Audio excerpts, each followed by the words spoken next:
শুধু দর্শক, আমি খন্দকার মাসুদুজ্জামান। মাঝে মাঝে আমরা জাতীয় প্রেস ক্লাবের মধ্যে কিছু বিশেষ বিষয়ে আমরা আলাপ আলোচনা করি এবং কিছু বিষয় আমরা তুলে ধরি। আজকে আমরা যারা সাংবাদিক পেশায়, আলোকচিত্র পেশায় দীর্ঘদিন ধরে আমরা যারা প্রেস ক্লাবে যাওয়া আসা করি, বিশেষ করে আমি যখন আজ থেকে 35-36 বছর আগের কথা আমি বলছি, যখন বেগার্ড ইনস্টিটিউটে আমি প্রখ্যাত আলোকচিত্র শিল্পী মঞ্জুর আলম বেগ স্যারের কাছে বেগার্ড ইনস্টিটিউটে আমি ফটোগ্রাফিতে ডিপ্লোমা এবং বেসিক করতাম, এবং বিটিভির গোলাম মোস্তফা স্যারের কাছে আমি ভিডিও কোর্স করি। সেই আমলের কথা বলছি। তখন থেকে আমাদের জাতীয় প্রেস ক্লাবে যাওয়া আসা। আর তখন ছিল জাতীয় প্রেস ক্লাব জাতির। সেটা ধীরে ধীরে ধীরে ধীরে সরকার পরিবর্তন এবং এখানকারও সমস্ত নেতা নেত্রীরাও পরিবর্তন, ঘাত প্রতিঘাত সবসময় আছে। এরপরে ফ্যাসিস্ট সরকার হাসিনার আমলটা আসে। হাসিনার আমলে এই জাতীয় প্রেস ক্লাব সে তার হাতের মুঠোয় নিয়ে নেয় এবং এখানে ভালো মানুষদের কথা বলার সুযোগ ছিল না। আমিও সেই ভুক্তভোগীর একজন। যেহেতু আমার পিতা ও ভাই হত্যা হয়েছে, আমি এখানে মানববন্ধন করতে আসতাম এবং মানববন্ধন করতে আসলে আমি দেখেছি আমাকেও এই সিন্ডিকেট জাতীয় প্রেস ক্লাবের তারা আমাকে ধরে এবং জাতীয় প্রেস ক্লাবের অফিসে নিয়ে আমাকে গায়ে হাত দেয়, নির্যাতন করে। আমি তার বিচার আজও পাইনি।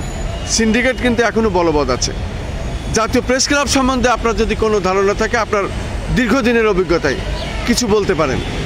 আপনি তো অনেক কিছু বলেছেন, আমি আর কতক্ষণ বলতে পারবো, আমি কি আর বলতে পারবো। আপনি তো আপনার বিস্তারিত বলে অনেক সময় নষ্ট করেছেন। তো জাতীয় প্রেস ক্লাব জাতির সম্পদ আপনি বলেছেন। হ্যাঁ, শহীদ রাষ্ট্রপতি জিয়াউর রহমান জাতীয় প্রেস ক্লাবকে সাংবাদিকদের স্বাধীনতার স্বার্থে লিখে দিয়েছেন এবং কার্যক্রম অনেক করেছেন। এটা নিঃসন্দেহে জাতির সম্পদ হিসাবে পরিগণিত হয়েছে জাতির কাছে, বিশ্ববাসীর কাছে। এবং এটি যে শহীদ রাষ্ট্রপতি জিয়াউর রহমান এই অবদান রেখেছেন, এটি মুছে ফেলার নয়, এটি চিরদিন অম্লান থাকবে। তাতে যে সরকার এসে যে কর্মকাণ্ডই বাস্তবায়ন করুক না কেন, তাতে কিছু যায় আসে না। কিন্তু শহীদ রাষ্ট্রপতি জিয়াউর রহমান এই জাতীয় প্রেস ক্লাব প্রতিষ্ঠিত করেছেন, এটাই বাস্তবতা।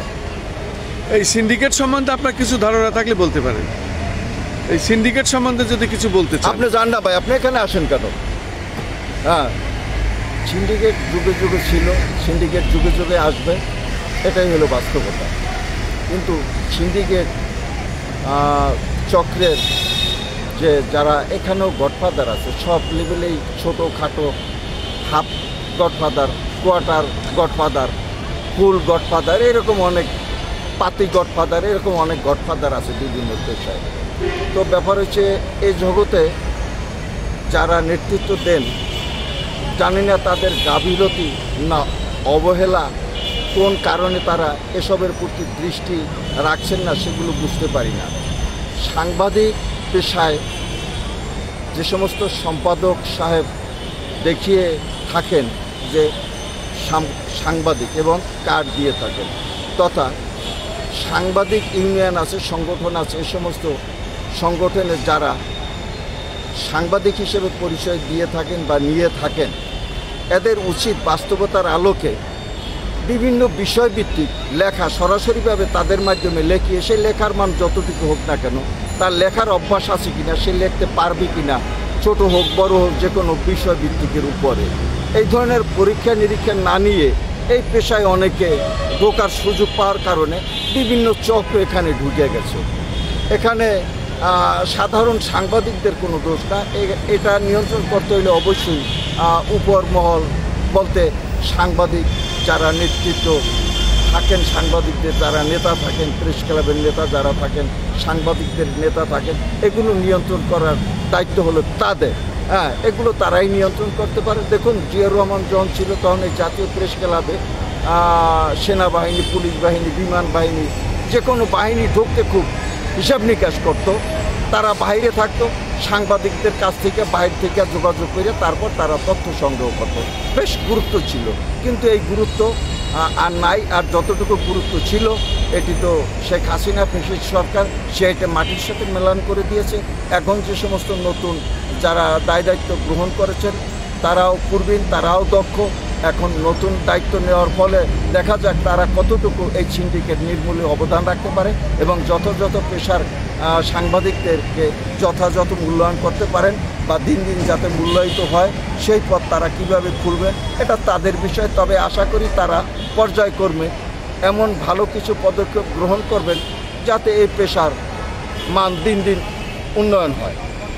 আরেকটা প্রশ্ন আমার শেষে আছে, সেটা হলো সব শেষ প্রশ্নটা আমার এমনই, এখানে যে সাংবাদিক ইউনিয়ন আছে, আমরা মানুষের মুখে শোনা কথা যে পয়সার বিনিময়েও নাকি আত্মীয় স্বজন বা পরিচিতদের সদস্য করা হয়। আসলে এই বিষয়ে আপনি কতটুকু জানেন বা যদি কিছু জেনে থাকেন বলতে পারেন, আপনার কি মনে হয়? হ্যাঁ, দু একজন সাংবাদিক নেতা থাকতে পারে, তবে সকলে না। দু একজন সাংবাদিক নেতা থাকতে পারে, তারা বিভিন্ন সুযোগ সুবিধা পেয়ে বা আমি ভোট পাবো, আমি যে কয়জন লোক নিতে পারবো, সে সাংবাদিক হোক বা না হোক, কিন্তু আমাকে সে ভোট দিবে, এই দৃষ্টিকোণের আলোর থেকে অনেকে নিয়ে থাকে। এবং এমন এমন হাতের হস্তক্ষেপ থাকে যেই হস্তক্ষেপ প্রত্যাখ্যান করা অনেকের পক্ষে সম্ভব হয় না। অনেক নেতারা আছেন তারা এর বিপক্ষে, কিন্তু তারপরেও তারা কিছু করতে পারছেন না। তবে আশা করি এই পরিস্থিতি থাকবে না। এই পরিস্থিতি একসময় সাংবাদিক মহল থেকে তাদের অস্তিত্বের প্রশ্নে একসময় রুখে দিবে। শুধু দর্শক শুনলেন, জাতীয় প্রেস ক্লাবে এই দীর্ঘ 35-36 বছরের অভিজ্ঞতায় আমি যা দেখেছি সেই প্রশ্নগুলোই করলাম এবং তারই উত্তর আমি পেলাম। আমি খন্দকার মাসুদুজ্জামান, জাতীয় প্রেস ক্লাবের মধ্যে থেকে, রাজধানী ঢাকা। আমাদের চ্যানেলগুলির পক্ষ থেকে আপনাকে অনেক অনেক ধন্যবাদ। জি, আমি মোহাম্মদ মতিউর রহমান, সাংবাদিক। আমার